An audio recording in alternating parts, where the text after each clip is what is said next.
What goes up must come down. Welcome to the Brand Breakdown. I'm Michelle. And I'm Courtney. And this is where we're going to track the rise and fall of big brands, from companies to celebs to pop culture phenoms and everything in between. Let's get started. Talking about the brand of Harry and Meghan, and we're calling this episode a royal mess. So I'm going to get started by asking Courtney a couple of questions. She is our resident Anglophile and royal watcher, so she knows a lot more than I do about the subject. And we're going to talk about what happened this week, but then we're going to go back to the beginning of Harry and Meghan, the very, very beginning, and talk about how they built their brands, how they ended up together, how that brand got started. So today, Courtney, tell me a little bit about what happened this week. So I know that the anniversary of the Queen's death was on the 8th, and the Invictus Games were this week, and the Welsh was this week. It's a lot of royal stuff. So kind of give me a little Reader's Digest about what we got going on and why it's important. Sure. So this week was a very interesting week for the royals because traditionally this week on the royal calendar is when they kick back into gear. They take a long summer break. So there's always a lot of events planned. And it also happens to coincide this year with the first anniversary of Queen Elizabeth's death. So Harry was planning to be in England anyway because he would be hosting the Child Awards, which is one of the organizations that he is a patron of still. And there was also announcements that while the king would be acknowledging the date of his accession privately, the Prince and Princess of Wales, so Prince William and Catherine, would be in Wales attending a memorial service. And then we also knew that Prince Harry would be flying off to Germany to kick off the Invictus Games. So we knew there would be a lot going on. There was never any mention of Prince Harry joining any of the royal family for any of these events. Everything would be kept separate. Child and Invictus are considered private ventures of Prince Harry. They are no longer things that are connected with any sort of royal patronage. And so what happened this week was pretty interesting. On the morning of the anniversary of the Queen's death, so Friday morning, September 8th, we got a paparazzi photo, or rather a photo taken by a member of the public of Harry coming out of Windsor Castle. So what's the difference? What's the difference? The difference would be this is another tangent. There's a big difference in England. Quick tangent. There's a big difference in England because technically members of the paparazzi are really strictly regulated in England, and this is something that happened after the death of Princess Diana. Members of the royal family are not photographed by the paparazzi, period. They call it the umbrella of privacy. A paparazzi photo of the royals cannot be sold to a tabloid. The tabloids will not purchase it. So when we see photos of the royals, what we are seeing is photos taken by the Royal Rota, which is like our press corps in the United States. We've got our White House press corps who follows the president, goes on Air Force One, attends all of the president's different events here, there, and everywhere across the country. In the United Kingdom, they have the Royal Rota. So the Royal Rota consists of a few reporters from select newspapers and also one pool photographer. And all of the papers and tabloids in the country share the write-ups and share the photos. I have a quick question then. Yes. So how just in the past, and I know that we're going down a terrible tangent, we need to circle back, but how is it that Harry and Meghan end up on the front page of all the tabloids and the ones that they sued and blah, blah, blah? Like, so how did that happen if their pictures are not sanctioned? I don't understand. So anytime we saw photos of Harry and Meghan on the front page of a newspaper with a positive or a negative headline, those were almost always Royal Rota photos. They were pool photos. So they were photos that were taken while they were at official engagements. They were not paparazzi photos. They were, if you take a look at all those pictures, you can tell they're always working, right? They're not in jeans and a t-shirt. They're not out running errands. They're at an official engagement. So any photos we have typically seen of Harry and Meghan have been sanctioned photos taken by the Rota. What you're telling me is that the photos are sanctioned, but the stories are not necessarily sanctioned. Yeah, essentially. So the tabloids can then take those photos and use those photos to write a story about whatever. Same as if an American tabloid, they go on Getty Images or something, they buy the rights to use a photo, they write their story, and they just use a stock image. So the photos that are in the Rhoda pool become part of the stock image collection that is on Getty, it's on Press Association, and the various publications use those photos. Now, going back to the private sort of 1 year memorialization of Queen Mhm. Elizabeth II, Harry's there. Somehow paparazzi gets a picture of him, but nobody else. Yes. So a number of members of the royal family had attended church services across the UK. Um, Only the Prince and Princess of Wales had a public service that was pre announced, and it was an official engagement, and they were at St. David's Cathedral in Wales.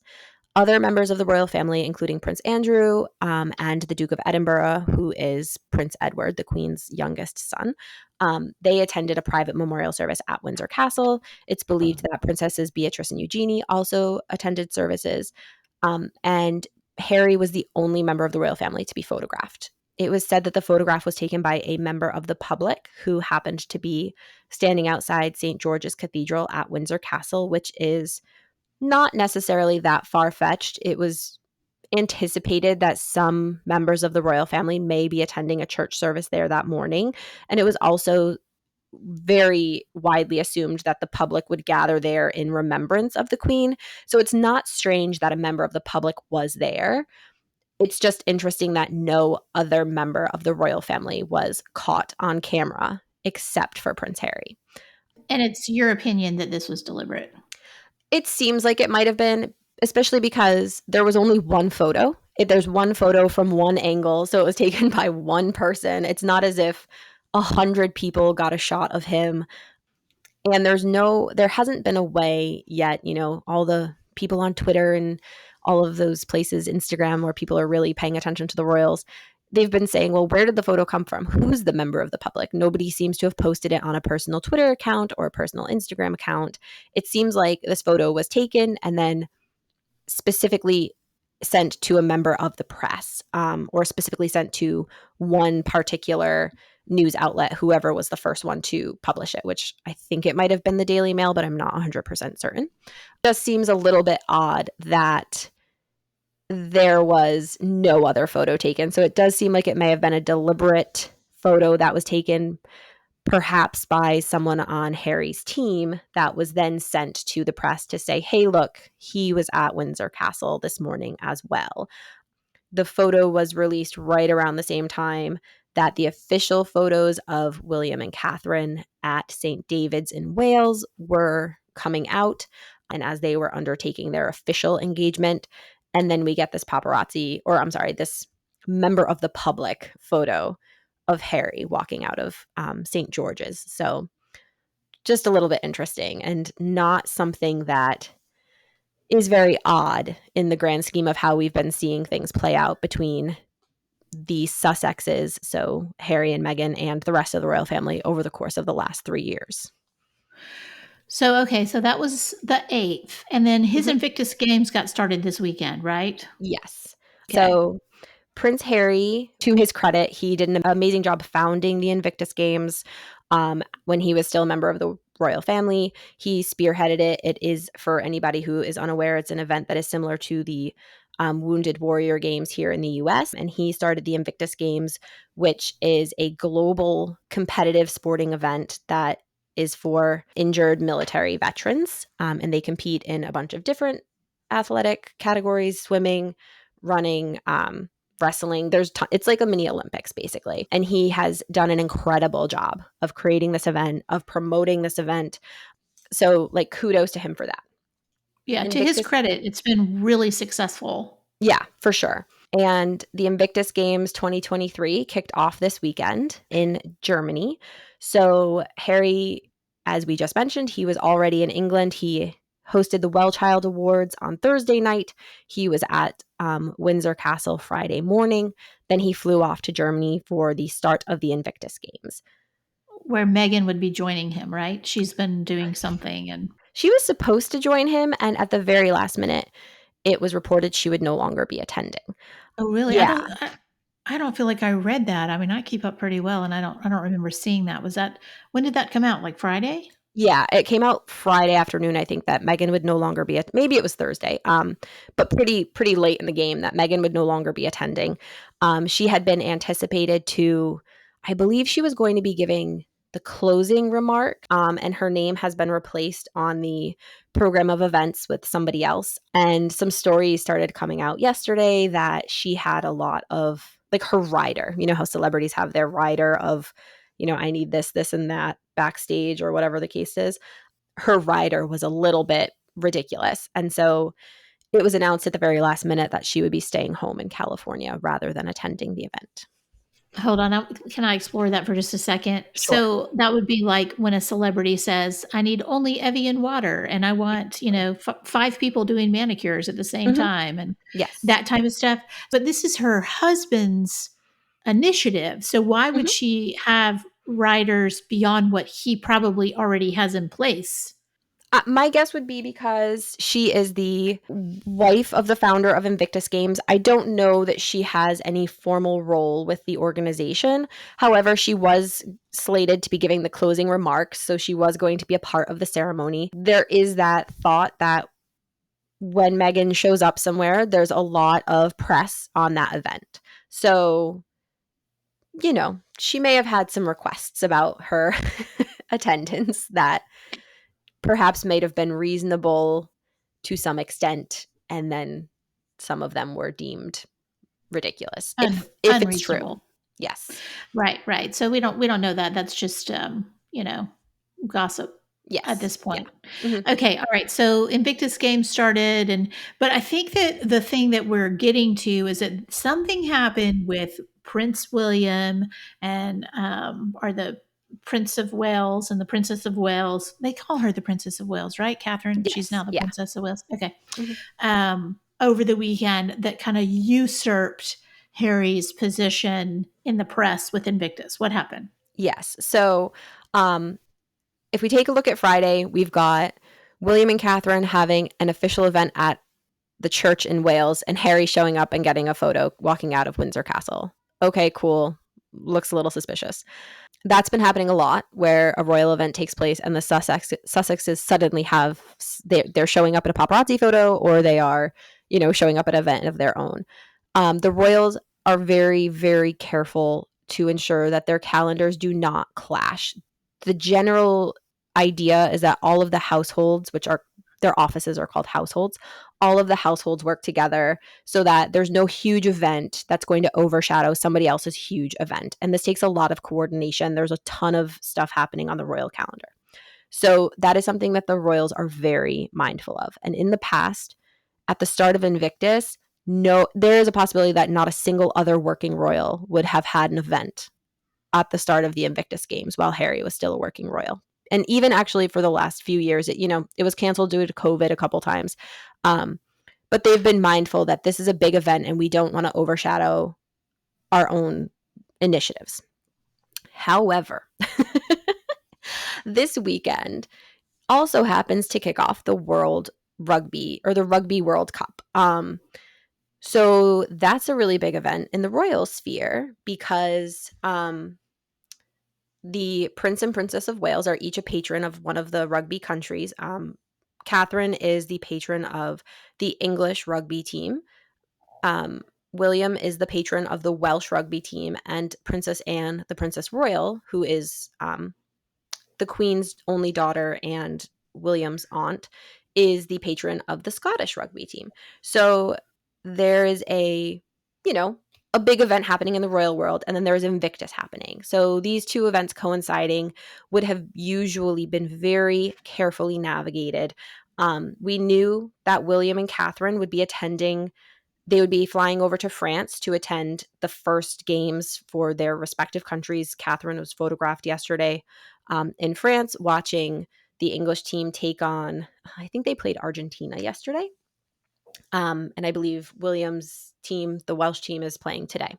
So we knew that was going to happen. We knew we'd see some photos of them at the games. We knew they would be attending. What we did not know is that William, Catherine, and Princess Anne recorded an episode of a podcast, um, The Good, the Bad, and the Rugby, which is hosted by Princess Anne's son-in-law, Mike Tyndall, who is a famous rugby player. He's retired now. He's married to Zara, who is Princess Anne's daughter. Uh, he is very Zara and Mike are very, very good friends with the Waleses. Their children are around the same age and they play together. We often see them photographed at private events together, different family outings. They just take the kids to like an amusement park, or they take the kids to a polo match or something like that. We see them together a lot. So we know that William and Mike are good friends, and Catherine is good friends with them as well. So we did not know that this podcast was going to be launched yesterday during I guess it was a the video cast, right? Because we saw, and Yes. I watched it. So Yeah, it was a video. They recorded it. They recorded it at Windsor Castle. Um, and it was a surprise when it launched. It was huge. It made waves. Royal watchers were freaking out yesterday. The reporters, I believe there had been an embargoed notice, so the royal reporters knew that the episode was going to be launched like maybe a couple hours before it actually happened, just so that they could get a quick little write-up. But it was a live premiere that started yesterday. I'm on the East Coast in the United States, so I think it was like maybe around noon yesterday when it started premiering. And that in the past would have been an absolute no-go.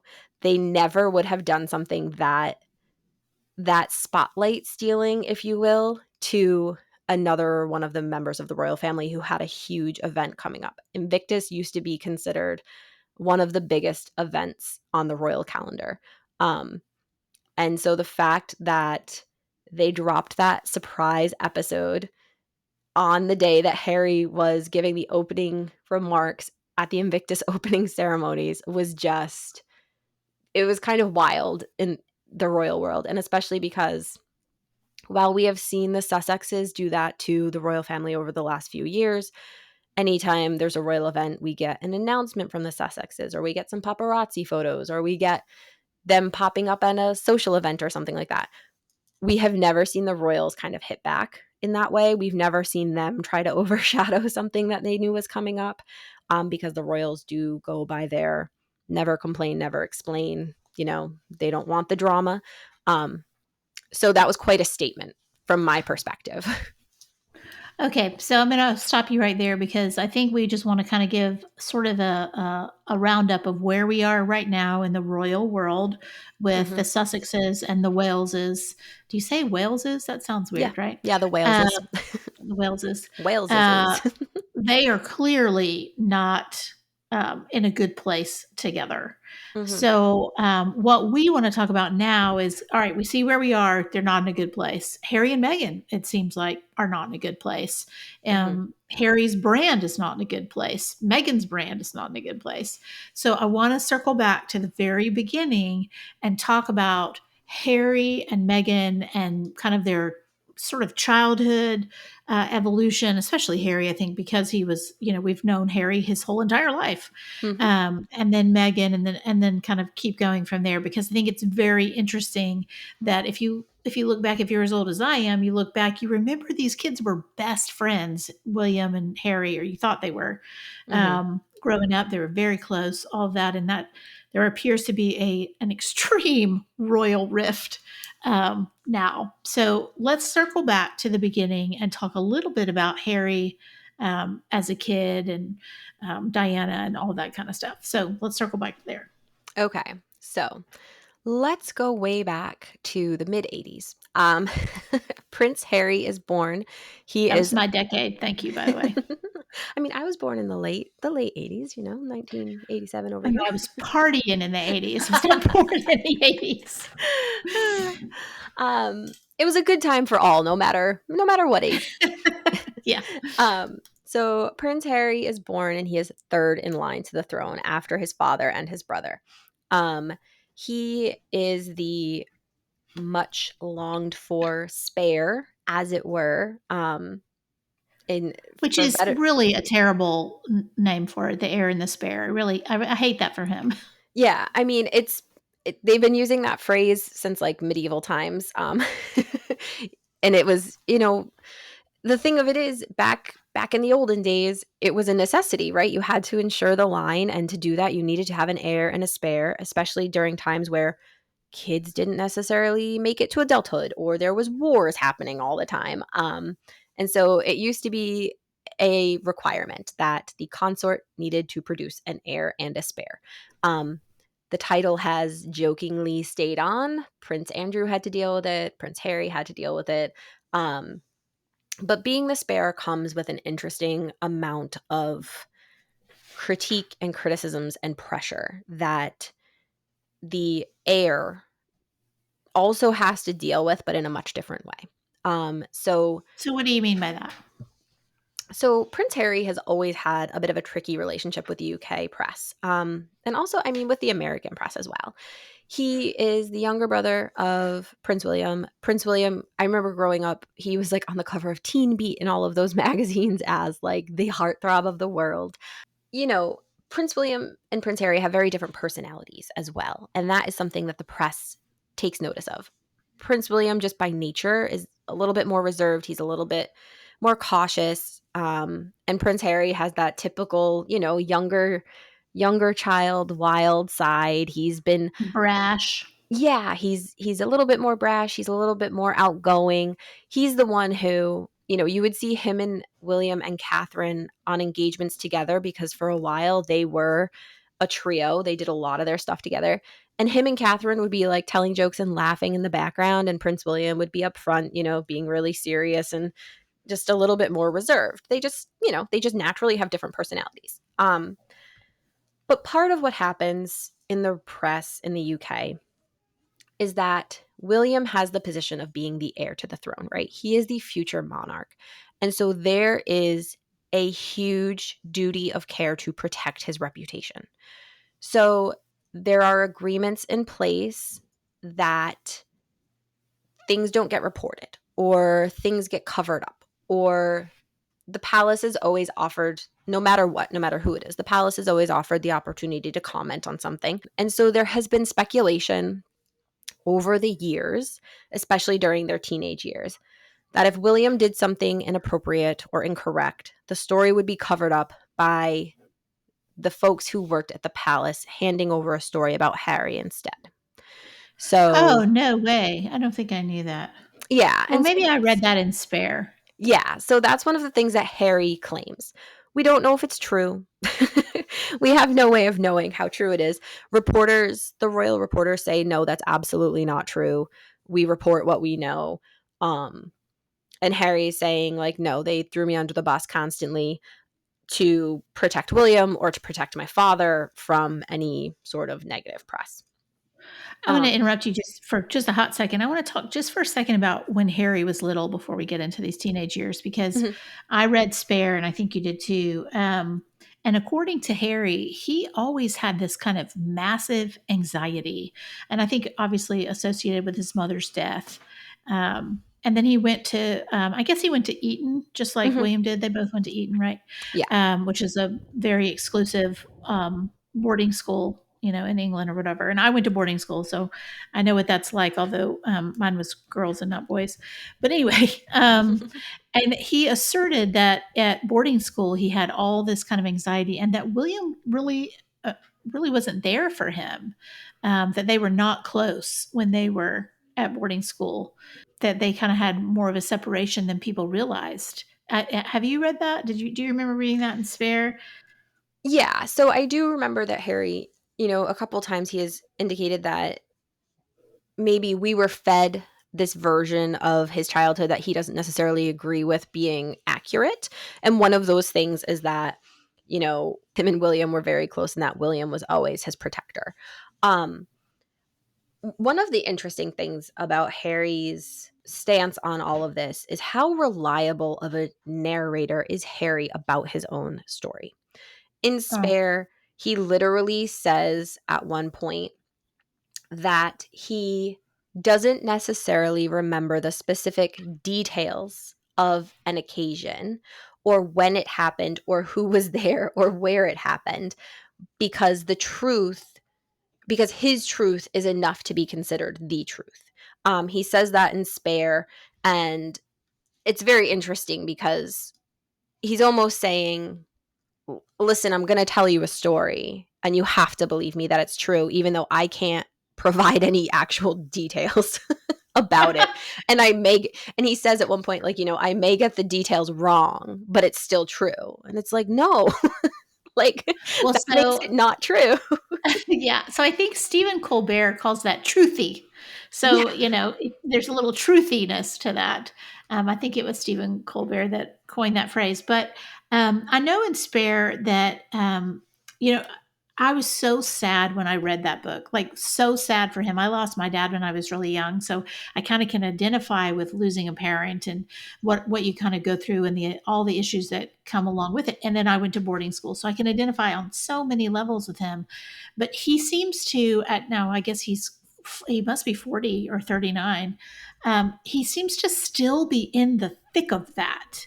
Like Yeah. he seems to still sit in that grief and sit in that anxiety, Hmm. that should have been resolved. And they talk about mental health all the time. Him and Catherine and William, have a whole, I guess it's Heads Up, have a whole, strategy on mental health for people his age, whatever. But it seems like he has not worked through all that stuff or he continues to revisit it. And that made me so sad because for I mean, everybody grieves at their own pace, but I mean, it's been 30 years, um, or close to 30 years. I think 97 was when she died. Yeah. So I felt like Spare was really, really sad. And if even half of what he said in Spare was true, let's just say 50% was more than truthy. Um, it's sad. It's sad to me, it made him vulnerable. That's what it did. It made Harry vulnerable, and I still believe him to be vulnerable. So anyway, I just kind of wanted to put that out there that, like, no matter what, I think Harry is a very vulnerable person, just in general.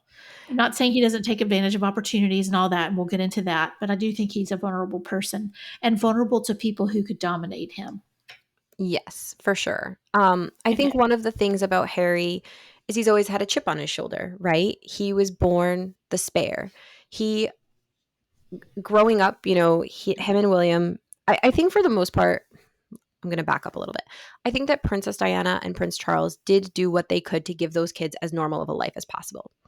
I think where they did Harry a huge disservice is that they let Harry think you can be normal, you can have a normal life, you and your brother are equals right now, right? They tried to give them this upbringing where, they were brothers first and they were members of the royal family second, and William's position as the future king was the third most important thing. And on the face of that, it makes a lot of sense. I think as an adult, that's really backfired for Harry because what has happened is Harry grew up thinking, I am equal to my brother. And like as a person, yeah, of course, right? Like no person is better than another person. But from the perspective of their jobs as members of the royal family, they are not equal in any sense of the word. The like William's role as the heir and the future king is the most important thing. And I think that they did Harry a big disservice in never helping him to understand that when he was a child. Like he grew up just thinking like my brother's going to be king, whatever, it doesn't matter. I'm always going to be his brother and we're always going to be the same. And now he's almost 40 years old still thinking that. Um and it's like, no, dude, like your brother's the future king of the United Kingdom. You guys are not the same. This is not the same level anymore. Um and so I think that was in Harry's childhood and, examining his whole life from the outside, which who really has the right to do that? Nobody, but we're going to anyway. Well, we're I talking think, about brands. We're not really yeah, talking about people. I mean, we're giving some background, but really for us, it's what happened to the Harry and Meghan brand. It's yeah, just taking us some time to get there, so everybody has the yeah, backstory. yeah. So I think you need the context of what happened with Harry's brand is that he started off not knowing what his brand was, essentially, right? true that. That's, I think, his biggest problem. He was done this disservice thinking that he was equal to the heir to the throne in terms of what his job would be. And I think as we go through this conversation about Harry and Meghan and their brand, that is something that is very important to keep in mind, is that they are not Harry and Meghan regular people. Members of the royal family are doing a job. They are paid by the taxpayers. We don't have to get into how they're paid. It's a very convoluted thing. I could I could do a whole separate series on it. um, but they're essentially paid by the taxpayers to do a job. The company, the family, they have their family moments. They have family dynamics just like anybody does, but their family is a corporation, essentially. The monarch is the CEO. The monarch has an office around them of a board of trustees. The heir is the senior executive vice president, whatever. The family dynamic gets taken out of the job of being a working member of the royal family. And I think that is something that Meghan and Harry could not grasp. And for Meghan's part of it all, she could not grasp it because it is such a strange concept, to like separate your family from your job when your family is your job. Like, it's a really weird thing to do. And I think they just couldn't get it. They just couldn't live with that level of separation. And I think that's what really causes what we see happen later down the line. All right, so let's circle back. So Mhm. let's talk a little bit about. So we had this really tricky relationship with the UK press, Mhm. um, and whenever William was in trouble, they put the story out about Harry, and I think he talked about that in Spare quite a bit. Yeah. That when he would get in trouble, when they would both get in trouble, he would be the one that was dinged for it. Yes. Um, and he seems to have a very complicated relationship with his father, as many sons and fathers and daughters and mothers and etc. have complicated relationships. So that's not unusual, but what adds a layer of complexity is the fact that his father, who is now king, again, what you're talking about, there's the corporation, the firm, and then Mhm. there's the father. So Right. so as a teen, you talk about the fact that he gets caught doing almost everything that he's ever done wrong. He gets busted. Mhm. Um, and honestly, like, if there had been social media when I was a teenager, I mean, I'd still be under the jail probably. So there's just no doubt that we don't all want our lives to be scrutinized as carefully as his life has been scrutinized. So I do want to, put that out there. That, and of course, here we are scrutinizing again. But again, it's the brand. Um, but as a teen, he gets caught drinking and smoking, and then he does. Gosh, was he in high school when he went to that costume party, or was it college where They he wore were the they were in their terrible 20s costume? when he decided that it would be funny to dress Oh as a God, Nazi. Yeah, is they he were in really their in his 20s. 20s? Yeah. Well, so I was going to forgive him a little bit. I think I read that in Spare, but I was going to forgive him a little bit because he was a teenager. But I can't. That's I just that is the height of idiocy to do something like that in your 20s. You should have the maturity to know that no matter what the context, that you can't do that. Yeah. So I mean, I think my 5-year-old would know not to do that. definitely, Um, my 13-year-old boy knows not to do that, who, by the way, is also a ginger, so we talk about that all the time. He would never do anything as scandalous as that, but anyway, yeah. so he gets caught doing that. I mean, that was everywhere, that went all over the press. Mhm. He was really vilified for that. Mhm. And then I guess William and Kate were dating at the time when that happened, right? They weren't married Yes. yet, they were still Yeah, they were dating. they were dating. They were still at university at St. Andrews. And then how old was he when he went to Las Vegas and wandered around naked, I guess? He was in his 20s as well. I believe he was, like, around 25. Yeah, he was, like, in his mid-20s. Again, like, dude, how did you not know there were going to be cameras there? Like, Yeah. This is a man who, he has grown up with his whole life has been filmed, essentially. There's been a camera in his face forever. He was actually, I just I double checked my math. He was 28 when that happened. He was almost 30 when that happened. Can you Um, imagine like just running around naked at 28 and being like, "Yeah, it's cool. no, I I'm can't. 28. It's good. Don't worry about it. You are a full grown adult at that point. Nothing to see here." And Yeah. this is someone who he has been battling with the press. We've got photos of Harry coming out of nightclubs and trying to grab the camera from the paparazzo or trying to like push the paparazzi person. Knowing, by the way, he does this knowing that those pictures can't even be used because again, we go back to that umbrella of privacy that the members of the royal family have, where the press does not publish paparazzi photos of them. So he's attacking people taking his picture, knowing they can't even use the picture. And of course, that then turns into a story where then the pictures can be used because now we've got a story about Prince Harry trying to punch a paparazzo, and they use that photo as proof that it happened. So really just, sticking his foot in it in these instances.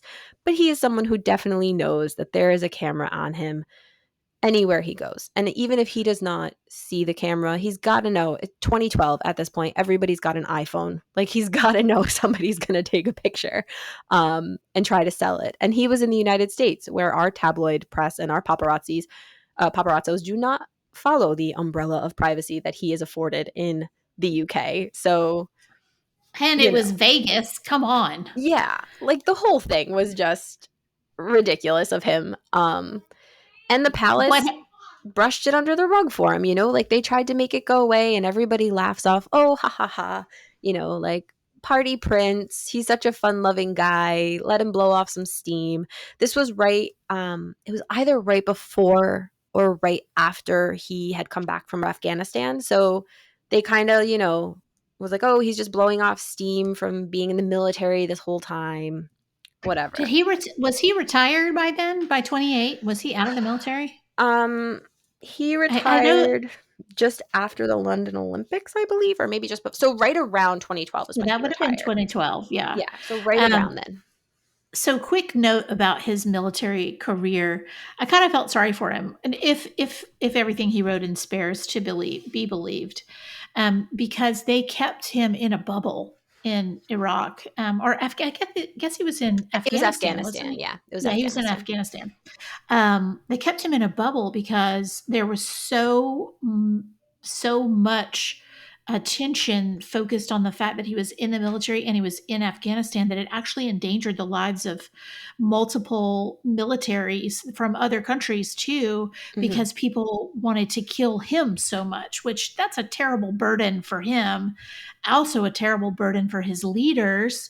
And I think that is one of the reasons he ended up retiring. I think because it was too much and he couldn't really serve the way he wanted to serve. I think he truly wanted to serve. I think that Harry, in my opinion, would have been a wonderful soldier had he been able to have a cloak of anonymity while in the military. You know what I mean?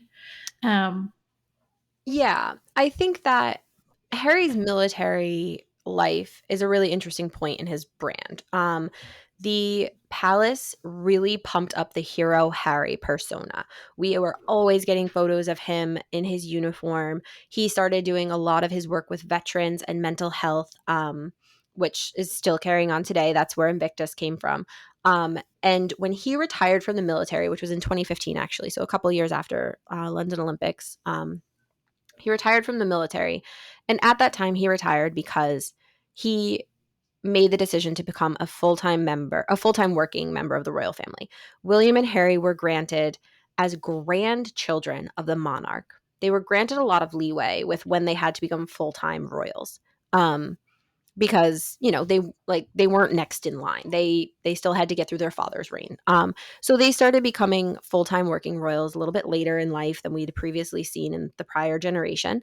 And Harry decided that 2015 was when he was going to become a full-time working member of the royal family.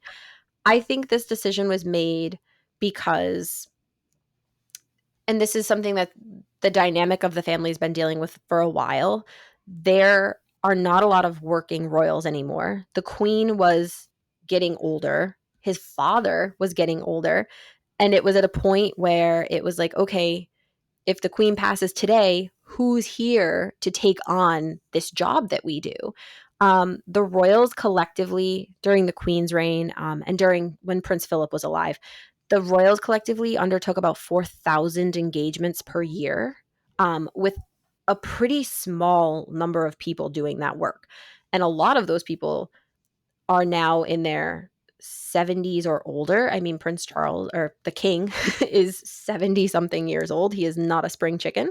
And at the time, his mother and father were in their 80s and 90s. Um, Princess Alexandra, the Duke of Kent, the Duke of Gloucester, who are the queen's cousins who were working royals, they were in their 70s and 80s and 90s.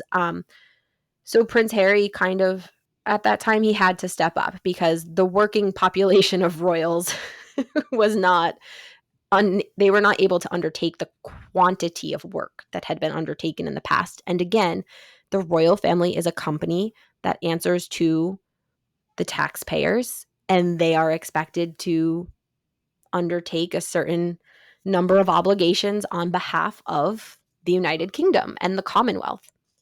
So I don't know how much of that decision was made for him versus was a decision that he wholeheartedly made on his own. But I think you're right. His military career he was not able to have the career that he really wanted, where he wanted to be with his men on the ground fighting, for, freedom and liberty around the world. He was not able to do that because it was too much of a risk to other people to have him there, Right. not Right. just a risk to himself. It was too risky to everybody else. And so he And I took a think step he back. felt that. I mean, he's a very empathic person.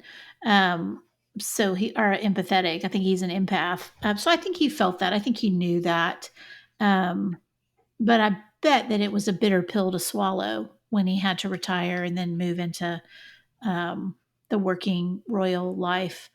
And it seemed like when he did that, when he retired and when he moved in, he just immediately was stuck to Prince William and Princess Catherine like glue from the very beginning during that time in his life.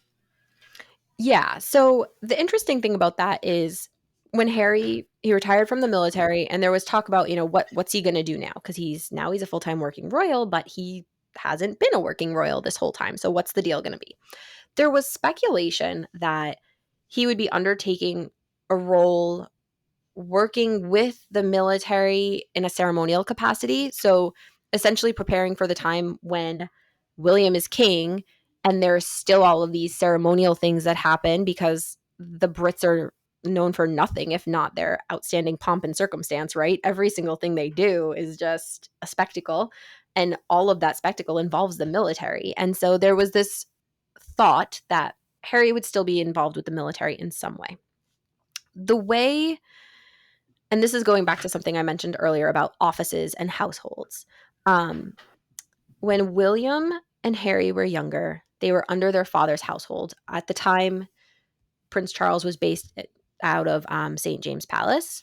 Then he was based out of Clarence House. And William and Harry's work life and their financial um, funding came from Clarence House. It came from his father. They worked under his father's office, essentially. They were employees of his father.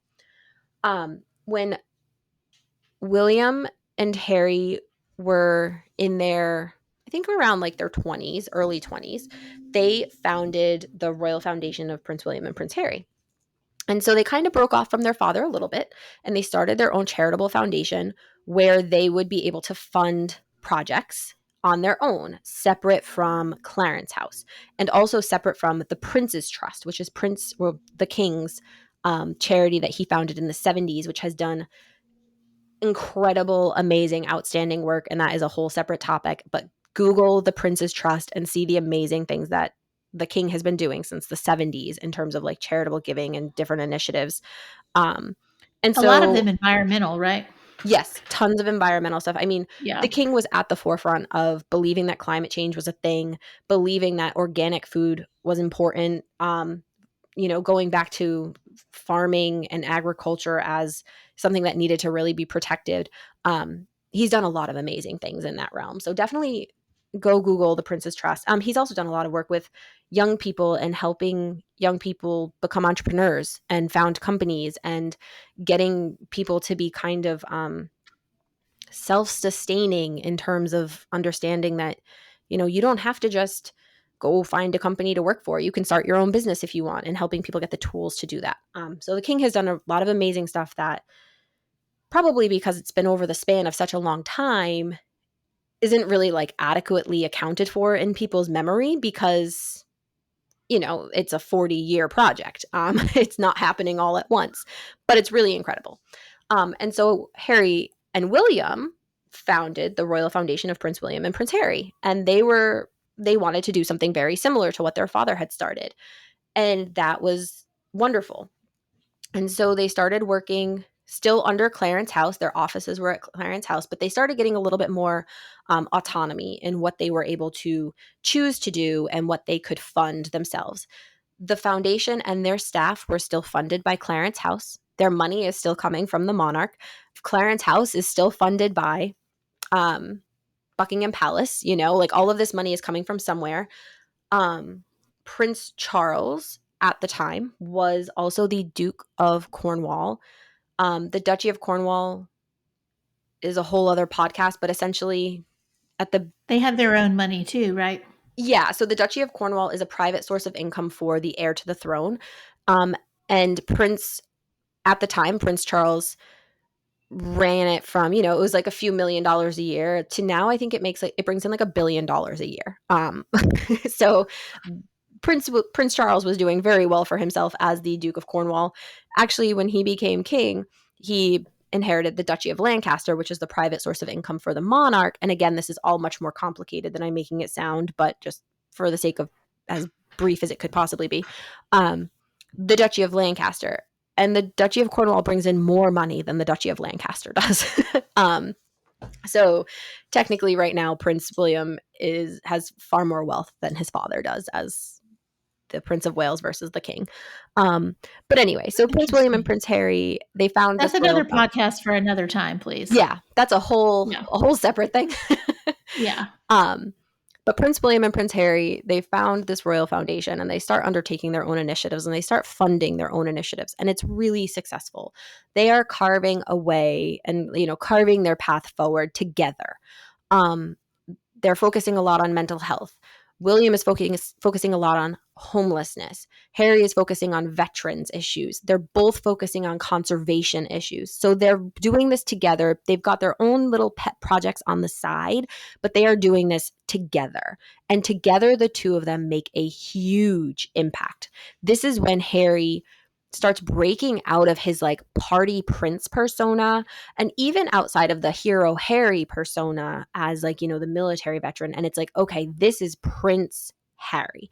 This is what we are going to see as, his big lasting contribution to history, right? These are people who everything they do is going to be looked at 100, 200, 300 years from now, which is like a crazy burden to think about, actually. Imagine if what we're doing right now, people are talking about in 200 years. Like, my goodness. I mean, I'm sure I'm hopeful we'll be successful, but I don't think anybody's going to be talking about it in 50 years. Right. Or 20 years. I don't know. Right. Maybe. And so these two young men are carving this path and they are forming this joint brand where they're going to make an impact. Like, they are going to make a huge difference in the world on a global scale, not just within England, not just within the United Kingdom, on a global scale, because they have the star power, they have the resources, they have, the charisma for it. And so we start to see with the foundation forming and with Harry retiring from the military, we start to see this brand of Prince Harry forming. And it's just looking like it's going to be incredible. Right. So I'm going to step in there because I remember when they started Heads Together for Mental Health. Mm-hmm. I love their work. I love Harry's work with the veterans and their homelessness work. But for me personally, the Heads Together work was when I really started to take him seriously and really started to kind of William and Catherine were more on my radar because mental health has been such a big focus in my family. And Mhm. so I was like, oh, wow, this is so, my mom's a psychiatric nurse. So it was like, wow, this is so great. I'm so glad to see that they're bringing this to the forefront, because if you look traditionally at how people approach mental health, they just don't approach mental health. Yeah. So, it was so that was when I started to take him seriously, which had to have been like around 2013, 2014, I guess, right around the time he Um, founded the Invictus Games. so it was a little later than that. It was after he had retired from the military. So May 2016, the the royal trio of William, Catherine, and Harry form or announce the launch of Heads Together, their flagship mental health program. The interesting thing about Heads Together that Prince Harry actually is the one who made this public is that was Kate's baby. That's Kate's brainchild. Um, Catherine, upon joining the royal family, she focused a lot on addiction issues, mental health issues, and childhood issues. She has a really big project right now, the Early Years Foundation. She launched the first 5 years. She's very interested in how everyone's early childhood shapes their adult life in terms of mental health issues and addiction issues and homelessness. So she's kind of like tying all of that stuff that William and Harry are working on. She adds this other component of the early years and addiction into it as part of the foundation. When William and Catherine get married, the foundation gets a rebrand. The foundation is now the Royal Foundation of the Duke and Duchess of Cambridge and Prince Harry. The title was way too long. I don't know why they didn't just shorten it to something else.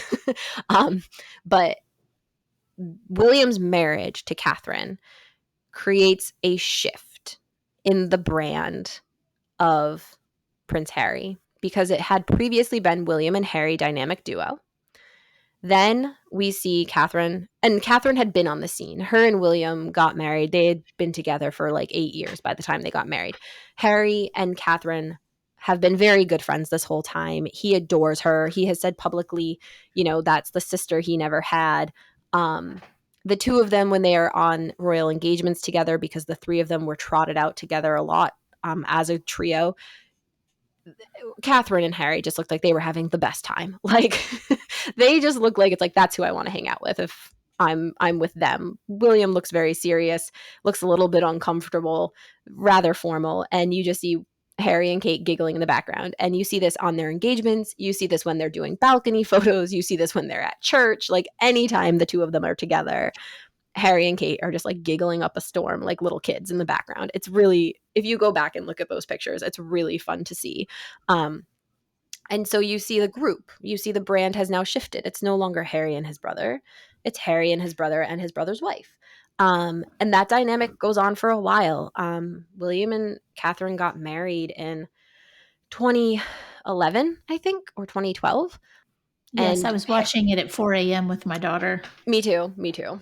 Not with my daughter. I don't have a daughter, and I didn't at the time. But I was watching it before I went to work that day, and I had a little tea party for myself, and it was wonderful. We wore But tiaras, and I dressed Eden up like a princess, and it was ugh, wonderful. so It fun. was so cute. It was so cute. She was like four. Oh, that's so fun. But yeah, so you see this shift, and like that was 2000, 2011, 2012. Harry didn't get married until 2018. So that is a 7-year span where we've got this trio who they're out together on official engagements. They're running this foundation together. Their work is really interconnected. And they're doing things separately, but they're doing it as a group as well. And that kind of ties into the longer vision of what the royal family's workload is going to look like. But essentially, that's the start of a little bit of a shift for Harry, because okay, it's not just me and my brother anymore. Now there's a third person in the picture, and I adore this third person that's in the picture. But the older the queen gets, the more not I don't want to say the more important Prince Charles became, but Prince Charles started to have a much larger say in the active running of the family. And at the same time, William, who is now the Duke of Cambridge, and Harry is just still Prince Harry, but William is the Duke of Cambridge. William starts taking on some of the responsibility of the Duchy of Cornwall because he is going to one day be the Prince of Wales. And so there starts this shift where Charles is more focused on what happens when he becomes king.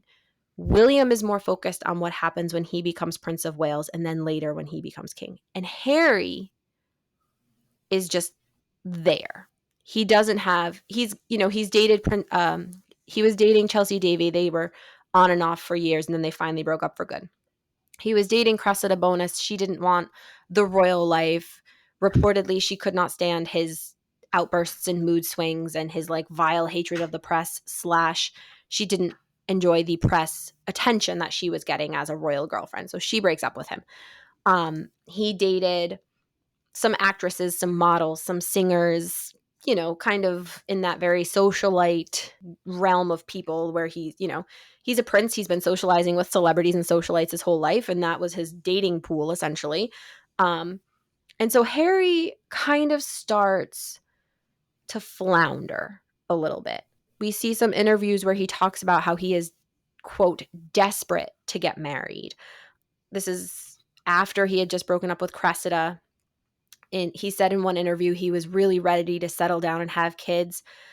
This was in 2015. He said something about like, if anybody will have me, because he started to almost give off this air of like, I just need to settle down. When people, they say sometimes, Desperation.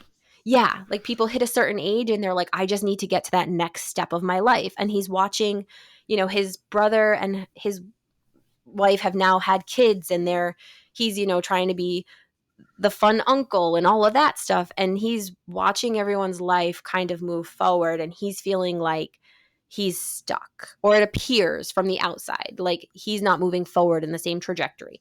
And this is also when his life starts to split off from William's, where they've always been a duo and they've grown up together and they grew up with their parents saying, let's try to give you a normal life. You guys are brothers first, blah, blah, blah, which is true. But now there's a split where William's taking on these bigger roles, where William is getting more involved in the Duchy of Cornwall. He's getting more involved in attending these meetings of, heads of state and that type of thing. And Harry is still just doing regular royal engagements. He started the Invictus Games, huge global success, but not a head of state type of event, if you know what I'm saying. There's a big difference there in leading a country versus leading a charity event. So we see this kind of divergence start to happen in the brand of Harry. Harry and William, as it were.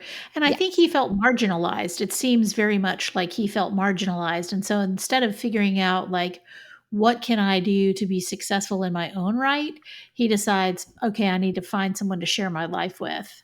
Um, feels I like. I think my perspective on that is that during this time, he started to have this feeling of, why can't I have what he's having? The chip that he'd kind of always had on his shoulder starts growing because he is now seeing that, if he wants to do something and William's got something in the calendar, his thing is going to get pushed back. Or if him and William both want to do a project, they each have their own independent project, William's going to get more money to do his project, whereas Harry's not. Or William's going to get a bigger staff to handle it, and Harry's not. And so I think the chip on his shoulder started to grow. And I think that may have also, as you said, that made him think like, well, I need somebody in my corner.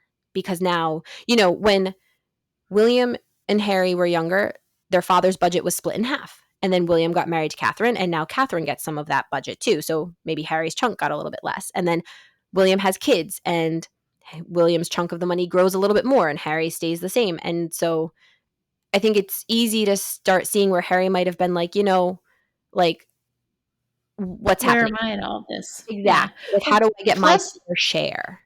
yeah, plus the line of succession. He continues to move down the line of succession. Yep. So he becomes less important in many ways to the firm because now he's seventh in line instead of, third in line or whatever, fourth in Yeah. line. And I mean, from a Um, constitutional perspective, it's really interesting because actually his constitutional importance never changed. William's children, although they're pushing him down the line of succession, Harry is still to this day, the person who would be their regent if something were to happen to William while his kids are still minors, and if he were to be king at that point. So constitutionally, it's very interesting because Harry's position in terms of constitutional importance and being the next oldest son of the king, the current king, has not shifted. He still plays an incredibly important part in what could potentially happen. But that said, like, the older his brother gets and the older his father gets and the older his niece and nephews get, it becomes unlikely that he would ever become regent. But it's still possible. I don't really ever think he actually wanted to be regent. I think that he just wanted to be recognized. Yeah, no, Um, I don't think he wanted to be I mean, being regent would be a terrible thing, right? It means yeah. his brother I don't and think he wants to be king either. I truly don't believe that he wants to be king and take everything with it that means to be king. I just think it just seems like, based on everything that I've read and seen and things that you've talked about, he just wants to be somebody in his own light, which is how what's happened has happened, because it was more self-serving than it was service to others in some ways, if you know yeah. what I mean. I think that um Harry's biggest thing through what we've seen over the course of time, and especially the last 3 or 5 4 years years. now, is he Yeah. wants to be seen as an equal. And that goes back to forgetting that the family is different than the firm. His role in the firm, like, he's not the senior executive vice president, chairman of the board. Like, that's not his job. And he seems to forget that there is this requirement to separate your membership of being a member of the family, just the Windsor family, same as any old family in the country, to a working member of the royal family, which is a company and the House of Windsor. He wants to be equal, and it's just not possible, really, unfortunately for Well, him. and now, as we know, he's destroyed that ability to have any equality in his own right. And he has also learned that leaving the firm and then trying to, solidify his own brand without their backing is almost impossible. Yeah. Um, And so there was a way he could have done it, and he did it wrong. There's a way they could have done it, but we'll get into that. yeah. So I think that for this episode, this is where we're going to wrap up, because then we need to talk about Meghan and her early years. And Mhm. that's a whole nother, at least half a podcast. So I think we're going to wrap this up here, leaving it at the point where Harry is about to meet Meghan. So Yep. roughly what, 5 years ago? Yeah. Is that about right? Yep. So we'll wrap that up. And we thank everybody for tuning in today. This is the brand breakdown. And in our next episode, we're going to kind of talk about Meghan and her ascension to princess, I guess. Didn't she have that title for a while? Or doesn't she have that title? She's the Duchess of Sussex. Technically, she is Princess Harry. She's not a princess in her own right, and she will Oh, never that's be. right. You'll have to break that down for us again later, because I find that to be so strange. But right, so up next we'll talk about Meghan and the Duchess of Sussex and how she comes to take that title. But thanks very much for tuning in, and we will see you next week. See you next week.